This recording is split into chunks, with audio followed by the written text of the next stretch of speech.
اللہ ہی اللہ کیا کرو، دکھ نہ کسی کو دیا کرو، جو دنیا کا مالک ہے نام اسی کا لیا کرو۔ السلام علیکم ورحمۃ اللہ وبرکاتہ۔ ناظرین، استقبال ہے، سواگت ہے آپ کا viral news live studio Jalgaon Maharashtra India میں۔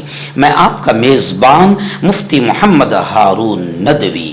آئیے پیارے ملک بھارت کی بہت ہی خاص بڑی 10 اہم خبروں پر نظر ڈالتے ہیں، لیکن سب سے پہلے میں اپیل کروں گا کہ جو ساتھی نئے ہیں اور ابھی تک اس بے باک سچے چینل سے جڑے نہیں ہیں، اگر آپ چاہتے ہو کہ آپ کو ملک بھارت کی اور پوری دنیا کی صحیح اور سچی خبریں دیکھنے اور سننے کو ملیں تو پھر آپ اس چینل سے جڑ جائیے۔ سبسکرائب کر لیجئے ہمارے اس چینل کو، بیل آئیکن گھنٹی کے بٹن کو دبا دیجئے تاکہ ہماری ہر ویڈیو ہر خبر آپ کو آپ کے موبائل پر مل سکے۔ اور ہاں ناظرین، ہم ہر روز ایک اپیل کرتے ہیں کہ پلیز یہ ایک پرائیویٹ چینل ہے اور چینل چلانے کے لیے پوری ایک ٹیم کام کرتی ہے، بڑا روپیہ پیسہ خرچ ہوتا ہے۔ اگر آپ چاہتے ہو کہ ایسے چینل جو ظلم اور ظالموں کے خلاف بے باک انداز میں بول رہے ہیں، اگر آپ چاہتے ہو کہ ایسے چینل مضبوط ہوں تو پلیز آپ چینل کی فائنینشیل ہیلپ، مالی تعاون، مالی مدد ضرور کیجیے۔ اسکرین پر آپ نظر ڈالیں، ہمارے چینل کا بینک اکاؤنٹ نمبر بھی دیا گیا ہے، اور اگر آپ آن لائن پیسہ بھیج کر مدد کرنا چاہتے ہیں تو گوگل پے، فون پے اور پے ٹی ایم، ان تینوں کا ایک ہی نمبر ہے 9637541786۔ اللہ نے جو بھی آپ کو طاقت دی ہے اس اعتبار سے ہر دن یا ہفتے مہینے میں ایک بار ہی صحیح 100 200 500 1000 جو بھی آپ چینل کی مدد کر سکتے ہیں مدد کیجیے، چینل کو مضبوط کیجیے، ہمارا ساتھ دیجیے۔ ناظرین، آج 6 مئی 2025، اس وقت میں جے پور ایئرپورٹ پر ہوں۔ ابھی صبح کے 7:45 بج رہے ہیں اور 9:15 بجے میری یہاں سے جے پور سے ممبئی کے لیے فلائٹ ہے۔ دعا کیجیے کہ اللہ سفر کو آسان کرے، آمین۔ گزشتہ کل راجستھان کے لشمن گڑھ ضلع سیکر میں نورانی مسجد کے پاس اسلام پورہ میں بہت شاندار پروگرام اصلاح معاشرہ اور ملک کے موجودہ حالات اور وقف کو لے کر رکھا گیا تھا، جس میں مقرر خصوصی کے طور پر مجھے بلایا گیا تھا، اور مغرب کی نماز پڑھا کر میں نے نورانی مسجد کا جو تعمیر نو کا بڑا عمدہ بڑا شاندار کام ہوا ہے، مغرب کی نماز پڑھا کر گویا کہ میں نے اس مسجد کا افتتاح کیا اور دعائیاں نشست ہوئی، اور پھر بعد نماز عشاء بہت ہی شاندار پروگرام رہا۔ حضرت مولانا شوکت صاحب جو اس علاقے کے بزرگ عالم دین ہیں، ان کی صدارت میں یہ پروگرام ہوا، اور علاقے کے سبھی علماء بڑی تعداد میں اسٹیج پر موجود رہے، اور ہزاروں کی تعداد میں لوگوں نے، خواتین نے، مردوں نے اس پروگرام میں شرکت کی۔ یہ پروگرام بے حد کامیاب رہا۔ اللہ اس پروگرام کو سجانے والوں کو بہترین بدلہ دنیا آخرت دونوں جہاں میں نصیب فرمائیں۔ پہلی بڑی خبر اس وقت آ رہی ہے وقف قانون کو لے کر۔ جی ہاں، وقف قانون پر سپریم کورٹ میں نئی تاریخ مل گئی۔ وہ کہتے ہیں نا، تاریخ پہ تاریخ، تاریخ پہ تاریخ۔ تو اب وقف کا جو کالا قانون نریندر مودی سرکار نے، بی جے پی سرکار نے ایک کالا قانون کہ اوقاف کی زمینوں کو ہڑپنے کی ناپاک نیت کے ساتھ لایا ہے، اس کالے قانون کے خلاف جمعیت علماء ہند اور تقریباً سبھی تنظیمیں، آل انڈیا مسلم پرسلب بورڈ اور پھر کانگریس اور MIM، بہت ساری تنظیمیں اس کالے قانون کے خلاف سپریم کورٹ میں گئی ہے۔ اب اس کو لے کر، اس معاملے کو لے کر 15 مئی تک سماعت ملتوی کر دی گئی ہے۔ اب معاملہ نئے چیف جسٹس BR گوئی کے حوالے کیا گیا۔ 13 مئی کو chief justice Sanjiv Khanna retire ہو رہے ہیں۔ اسی بات کا ڈر تھا اور سب یہی کہہ رہے تھے کہ بی جے پی کوئی بڑا گیم کرے گی اور پھر نئے جج جو آئیں گے وہاں تک کہ اس معاملے کو لے جائے گی، پھر نئے انداز میں سنوائی ہوگی۔ اور اس سے پہلے بابری مسجد کے معاملے میں جو کچھ بھی ہوا ہے وہ سب نے دیکھا ہے، اس لیے اس معاملے کو لے کر بھی کافی لوگ اب مایوس ہو چکے ہیں کہ اب نیا جج آئے گا، جسے ہم مہاراشٹر کی زبان میں کہتے ہیں نیا بھیڑو نیا راج۔ پھر سے واپس پوری فائل کھلے گی اور اب اگلا جو جج آئے گا بس اللہ ہی जानता है। नाज़रीन, दूसरी बड़ी खबर आ रही है दिल्ली फसादात को लेकर। जी हाँ, हाशिम अली कत्ल केस में 12 मुल्ज़िमान को बरी कर दिया गया है। दिल्ली की कोकड़मा अदालत ने 2020 के शिमाल मशरक़ी दिल्ली फसादात के दौरान हाशिम अली एक मुस्लिम के कत्ल के केस में तमाम इल्ज़ामात से 12 मुल्ज़िमीन को बरी कर दिया है। अदालत ने कहा कि इस्तिग़ासा कोई ठोस सबूत नहीं पेश कर सका जिससे साबित होता है कि मुल्ज़िमान कातिल हुजूम का हिस्सा थे। यानी हाशिम अली कत्ल केस का फाइल बंद और 12 मुल्ज़िमान बरी। अब भीड़ पर कुछ कार्रवाई नहीं की जाती है। तो हाशिम अली कत्ल केस में भी जिन 12 मुल्ज़िमान को पकड़ा गया था, हिरासत में लिया गया था, उन तमाम के तमाम 12 मुल्ज़िमान को ठोस सबूत न होने की बुनियाद पर बरी कर दिया गया। नाज़रीन, एक बड़ी खबर आ रही है रियासत राजस्थान से, और अभी मैं फिलहाल राजस्थान के जयपुर एयरपोर्ट ही पर बैठा हूँ और यहीं पर यह खबर आई कि राजस्थान में एक विधायक, एक एमएलए 20 लाख रुपए की रिश्वत लेते हुए गिरफ्तार कर लिया गया। असेंबली में कानों पर सवाल न उठाने के लिए 10 करोड़ की रिश्वत का मुतालबा किया गया था।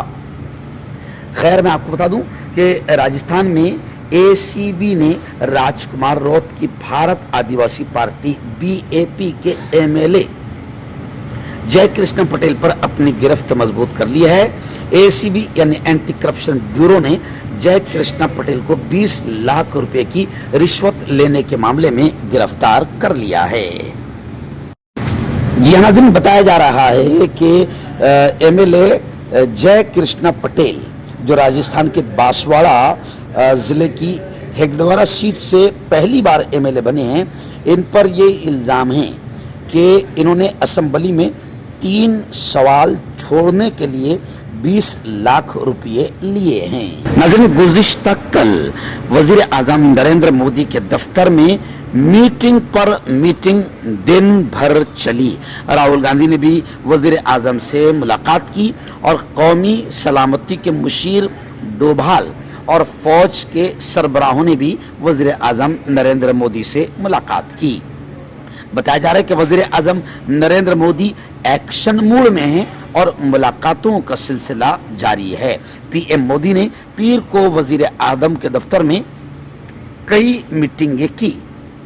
लोकसभा में अपोजिशन लीडर और कांग्रेस लीडर राहुल गांधी पीएम मोदी से मिलने पीएमओ पहुंचे। राहुल गांधी की पीएम मोदी से मुलाकात को काफी अहम करार दिया जा रहा है और कयास किया जा रहा है कि यह मुलाकात सीबीआई के नए सरबराह के इंतखाब को लेकर भी हो सकती है।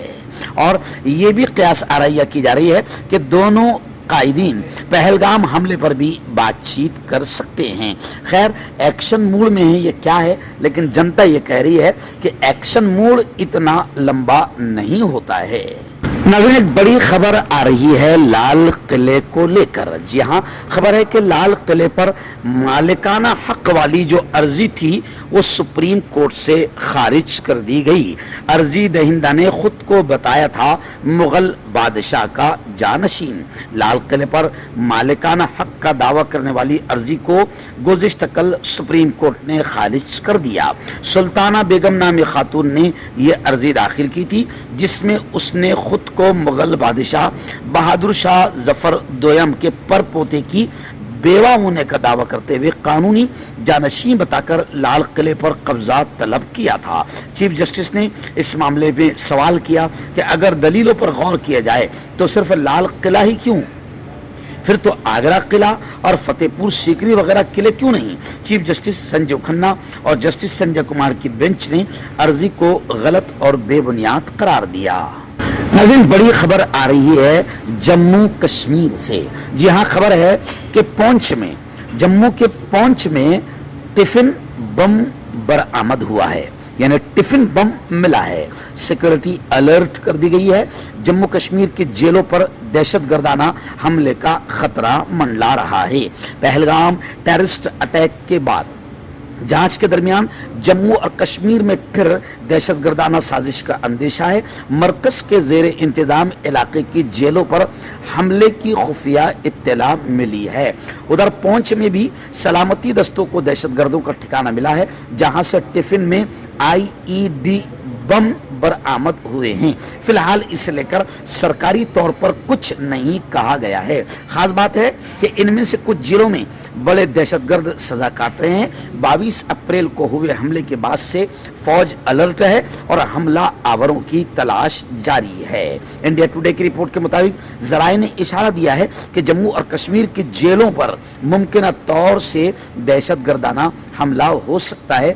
इसे लेकर सिक्योरिटी बढ़ा दी गई है। नाज़रीन, एक बड़ी खबर इस वक्त मेरे निगाहों के सामने है कि हिंदुस्तान की डिफेंस वेबसाइट्स पर पाकिस्तानी हैकर्स का हमला हुआ है। खुफिया जानकारियां लीक होने का अंदेशा बताया जा रहा है। मुल्क के साइबर माहिरीन को अलर्ट कर दिया गया है।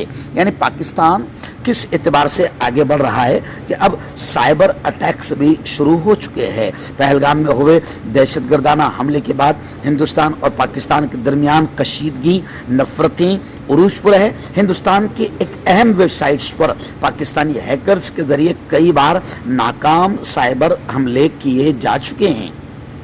ताज़ा साइबर हमला हिंदुस्तान की डिफेंस वेबसाइट्स पर किए जाने की खबरें मिल रही है और इस मर्तबा कुछ खुफिया जानकारियां लीक होने का अंदेशा भी जाहिर किया जा रहा है। नाज़रीन, एक बड़ी खबर आ रही है उत्तर प्रदेश के कानपुर से। जी हां, खबर है कि कानपुर में 5 मंजिला इमारत धमाकों से लरज उठी। आग में झुलसकर मियां बीवी समेत 3 बेटियों की बड़ी दर्दनाक मौत हुई है। बताया जा रहा है कि उत्तर प्रदेश के कानपुर में एक दर्दनाक हादसा पेश आया है। यहां चमनगंज इलाके के गांधी नगर में वाक़ एक 5 मंजिला इमारत में इतवार के रात हुई शदीद आगजनी में एक ही कुंबे के 5 लोगों की झुलसकर मौत हो गई। महलूकीन में शौहर, बीवी और उनके 3 बच्चे शामिल थे। 8 घंटे के रेस्क्यू ऑपरेशन के बाद सभी की लाश बरामद कर लिया गया है। इमारत में लगी आग को बुझाने की कोशिश में फायर ब्रिगेड की 1 दर्जन से ज्यादा गाड़ियां रात को मौके पर पहुंची थी, लेकिन हालत पर 8 घंटे की सख्त मशक्कत के बाद काबू पाया जा सका। मगर इस हादसे में 5 लोगों की मौत हुई है, मियां बीवी और उनके 3 बच्चे। नाज़रीन, बड़ी खबर इस वक्त मगरबी बंगाल के मुर्शिदाबाद से आ रही है। जी हाँ, मुर्शिदाबाद में पुरतशद्दुद वाक़यात को लेकर, दंगे और फसाद को लेकर मगरबी बंगाल की वजीर आला मुख्यमंत्री ममता दीदी ने कहा है कि मरकजी हुकूमत यानी बीजेपी सरकार, केंद्र सरकार बदअमनी फैला रही है और माहौल को खराब कर रही है। यानी ममता दीदी ने बीजेपी सरकार पर माहौल को खराब करने का और तशद्दुद भड़काने का इल्जाम लगाया है। आप जानते हैं कि कुछ दिनों पहले मगरबी बंगाल के मुर्शिदाबाद में पुरतशद्दुद वाक़यात हुए थे। इन्हीं तशद्दुद के वाक़यात को लेकर वजीर आला ममता दीदी ने केंद्र सरकार पर निशाना साधा है और सीधा सीधा कहा है कि ये सारे फसादात भड़काने का काम खुद केंद्र सरकार कर रही है ताकि मगरबी बंगाल का माहौल खराब हो और इसका सीधा सीधा फायदा भारतीय जनता पार्टी को हासिल हो। आइए नाज़रीन, बड़ी खबर इस वक्त आ रही है। जी हाँ, खबर यह है कि पाकिस्तान की मुश्किलात में मजीद इजाफा हो सकता है। क्यों हो सकता है? क्योंकि किशन गंगा प्रोजेक्ट से भी पानी का बहाव कम करने की तैयारी शुरू की जा चुकी है। आप जानते हैं कि पाकिस्तान के टेररिस्ट और आतंकवादी हमले में जो पहलगाम में 28 भारतीय शहीद हुए हैं, इनको लेकर अब पाकिस्तान और हिंदुस्तान में काफ़ी दुश्मनियां, नफरतें बढ़ चुकी है और नरेंद्र जी मोदी एक्शन के मोड़ में हैं, एक्शन के मूड में है। अभी इससे पहले उन्होंने सिंधु नदी का पानी रोकने की बात कही थी, अब किशन गंगा प्रोजेक्ट से भी पानी का बहाव कम करने की तैयारी शुरू कर दी है। यानी ऐसा लग रहा है कि पाकिस्तान की मुश्किलात में मजीद इजाफा होगा। लेकिन ऐसी तमाम खबरों से भारत की जनता हंस रही है, क्योंकि पुलवामा हमले के बाद भी ऐसे ही सिंधु नदी के पानी रोक देने की बात कही गई थी। न उस वक्त के आतंकवादी पकड़े गए, न उस वक्त सिंधु नदी का पानी रोका गया, और अभी भी 10-12 दिन हो चुके हैं, किसी भी किस्म का कोई भी पाकिस्तान पर कार्रवाई का मामला, बड़ी कार्रवाई का मामला सामने नहीं आया है। मर्दाना ताकत हासिल करे 72 घंटों के अंदर, वो भी जड़ी बूटियों द्वारा हकीम याकूब खान से कांटेक्ट करें, जो कि 75 सालों से हिकमत कर रहे हैं। इसके अलावा जोड़ों में दर्द, गुर्दों में पथरी, शुगर, खुजली, ब्यूकेरिया का गारंटी से इलाज किया जाता है। अभी कांटेक्ट। तो मैं हकीम जावेद, क्या आपको शुगर है या आपके बदन में दर्द रहता है, जैसे जोड़ों का दर्द, नसों का दर्द, गठिया भाई, इसके अलावा अगर आपको बवासीर है, खूनी वाली हो, मस्से वाली हो, और अगर आप अपनी शादीशुदा जिंदगी को लेकर खुश नहीं है, तो आप हमें कांटेक्ट कर सकते हैं। यहाँ गारंटी के साथ जड़ी बूटी से इलाज किया जाता है। Thank you so much. हकीम फरीद जो कि खानदानी देसी दवाओं से इलाज करते आ रहे हैं, जैसे मर्दाना ताकत, लिकोरिया, शुगर, बिना अंग्रेजी दवाई, बिना परहेज के खत्म हो जाती है। इसके अलावा जोड़ों का दर्द, घुटनों का दर्द, कमर दर्द, खुजली, बवासीर, खून व मस्से वाली, वजन कम करना, वजन बढ़ाना, तिल, मस्से, आंखों के ऊपर की चर्बी, बालों का झड़ना, बालों में कीड़ा लगना, भी कांटेक्ट।